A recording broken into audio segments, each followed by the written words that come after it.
வாங்கக்கா, என்ன வேணும்? இதே மாதிரி பென்சில் பவுச் வேணுமா? இதே மாதிரி நம்மள்ட்ட இருக்காக்கா? ஸ்டாக் வந்திருக்கு, நான் போய் பார்க்குறேன். இந்த பில் செக் பண்ணிட்டு இரு.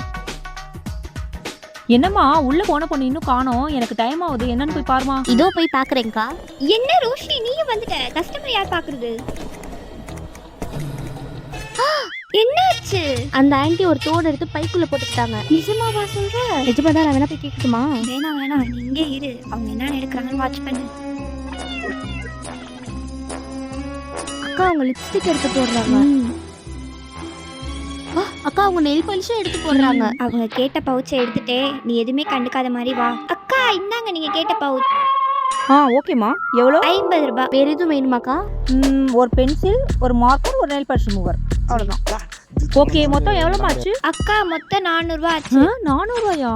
பவுச்சு பென்சில்லாம் சேர்த்தா 100 ரூபா கூட வராதே. என்னம்மா 400 ரூபான்னு சொல்ற? பில் அதிகமா இருக்கே. பில் எல்லாம் எங்க அக்கா கரெக்டா தான் போடுவாங்க. நம்ம ஆட்டை போட்டு பொருளா சேர்த்தாலும் கூட 300 ரூபா தாண்டாதே. என்னம்மா சொல்றீங்க? பில்ல கொஞ்சம் நல்லா செக் பண்ணி பாருங்கம்மா. பில் செக் பண்ணணுமா? ரோஷினி, அவங்க பேக்ல இருக்கிற பொருளை கொட்டி ஒவ்வொன்றா சொல்லு, பில் செக் பண்ணிடலாம். இல்லம்மா வேணாமா. ஏங்கா வேணான்றீங்க? ஆஹா, பேக் கொட்டினா ஆட்டை போட்ட பொருளா தெரிஞ்சிருமே. நீங்க பில்ல சரியா தான் போட்டிருப்பீங்க. இந்தாங்கம்மா 400 ரூபா.